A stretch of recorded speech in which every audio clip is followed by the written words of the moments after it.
আসসালামু আলাইকুম। ওয়ালাইকুম সালাম। আচ্ছা, এখন গরুর মাংস কত করে বিক্রি করেন? 750। 750 না? মাংসের কোয়ালিটি দেখেন। তো কোয়ালিটি হয়তো আগের মতোই হবে। দেখা যাক কি হয়। এখন থেকে রেগুলার ওনার দোকানে গরু মাংস নিতে পারবেন প্রতি কেজি 750 টাকা। আর যেহেতু কাঁচামাল দাম আপ ডাউন করতেই পারে, হয়তো একটু বাড়তেও পারে বা কমতেও পারে। তো কমার সম্ভাবনা নাই তেমন একটা। আমরা যান আর এটা ইশারানের স্টিক। আচ্ছা আচ্ছা, 65 কেজি না? আচ্ছা, 65 কেজি কাছাকাছি অর্ডার ছিল। রসিন্দি গরু কয়টা আছে? তিনটাই? তিনটাই আছে কয়টা গেল? আছে, একটাই গেছে। এখন বেঁচে গেলে খবর কি? বেচা কিনে মোটামুটি ভালো না খারাপ না আমার। আচ্ছা, মোটামুটি। আচ্ছা, কি মনে হয় বেঁচে কিনা ভালো হইতে গেলে আর কয়দিন সময় লাগতে পারে? বেচা কিনা ভালো হইতে দেশের অবস্থায় তো ভালো না। বেচা কিনে কি ভালো হইবে? আচ্ছা, এই যে কালো একটা গরু বসে আছে, এটার ওজন কেমন হবে? 120 কেজি। 3 মণ? কালকে কোনটা হবে? কালকে লাল পাওয়া হবে 4 মনে। এই যে বড় বড়, এটা 4 মণ না? আচ্ছা, এগুলো সব দেশি গরু তো? সব দেশি গরু? সব দেশি, একটাই খরচ।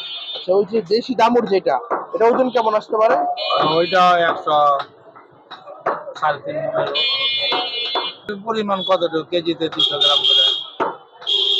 চর্বি আর হাড় মিলে 200 গ্রাম নাকি? এর বেশি হবে না? আর এমনি মাংস তো এরকম ফ্রেশ থাকবে তো? এই তো মাংসে এই যে হুকনা পানি দিলে এরকম থাকে।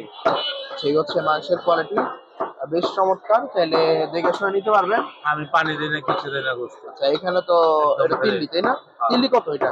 একই দাম। 750। তাহলে ওজনে যতটুকু হয় না? যাও। আচ্ছা, এটা কি মনে কতটুকু হবে এটা? এটা কত রে? 250, 300 গ্রাম। 250-300 গ্রাম? আমার আর কম উঠে গেছে না। আচ্ছা, তো বেশি একটা নাই। আপনার দোকান ঠিকানা কই বলেন তো? মুগদা 72 বাজার। মুগ্ধ 62 টাকার বাজারে। কয় নাম্বার দোকান আপনার? মানে একটু রোডের তেনে, রোডে থেকে তাই না? Main road. বাজারের মানে শুরুর দিক থেকে হাইটে আসলেই 4 নাম্বার দোকানটা। তো আসলে আশা করি চিন্তা অসুবিধা হবে না। আর ওনার এখানে তো সবসময় একটা দুইটা গরু থাকে নাকি? গরু থাকে, বাইরে থাকে। আচ্ছা, গরু থাকে। আর মাংসের কোয়ালিটি আমার মোটামুটি ভালোই মনে হলো দেখা। তো অনেকদিন পর আসলে আসলাম। মাঝে আমারও পরীক্ষা ছিল, তারপরে এখনো শরীর অতটা ভালো না, ঠান্ডা লাগছে। বাজার ভালোই লাগলো। মাঝখানে নতুন দিয়ে আচ্ছা, এইসব জায়গা থেকে গরুগুলো আসে, হ্যাঁ? 7 মাইল সব যশোর। দেশি সার গরুগুলো নিয়ে আসে? সব দেশি। আচ্ছা, দেশি গরুগুলো নিয়ে আসে। সারই বেশি থাকে। মাঝে মাঝে হয়তো বাজার খারাপ থাকলে একটু বকনাও আসে, কিন্তু বকনা হলে ওগুলা মানে ভালো বকনা। 120 কেজি। ও 3 মণ? তাহলে মোটামুটি 65 কেজি গেল একটা অর্ডারে, আর 25 কেজি গেল একটা হোটেলে, আর বাকিটুকু হলেও দোকানে বিক্রি হয়েছে। তো বেঁচে কিনা এখন মোটামুটি যেমনটা বললো যে খুব বেশি ভালো না আর খুব বেশি খারাপও না, মানে মাঝামাঝি যা আছে। তা আশা করি যদি ভালো করে খাওয়াইতে পারে তাহলে ইনশাল্লাহ বেঁচে কিনা আরো ভালো হবে। সারও আছে, বকনাও আছে। সারের পরিমাণ বেশি, আর বকনা একটাই, হ্যাঁ। তো এই হচ্ছে গরু কোয়ালিটি। যার নাকি কেউ গরু কাটে না, সবাই আসলে পাইকারি মাংস নিয়ে আসে, নিয়ে এসে তারপর বিক্রি করে। আর পাইকারি মাংস আনলে সুবিধা কি, এখানে আপনার লস তেমন হয় না।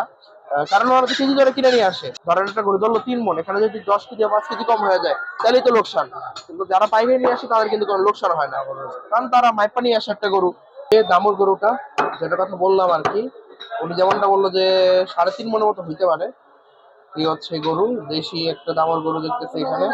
0171 0171 28 28 79 79 319। 319। এটা হলো আপনার নাম্বার। এই নাম্বারে যোগাযোগ করলে মাংস অর্ডার নেওয়া হবে যত কেজি লাগে। আর অর্ডার নেওয়ার মাংসগুলো কিরকমই হবে? হ্যাঁ, গরুগুলো সব এরকমই হবে? সব এরকম।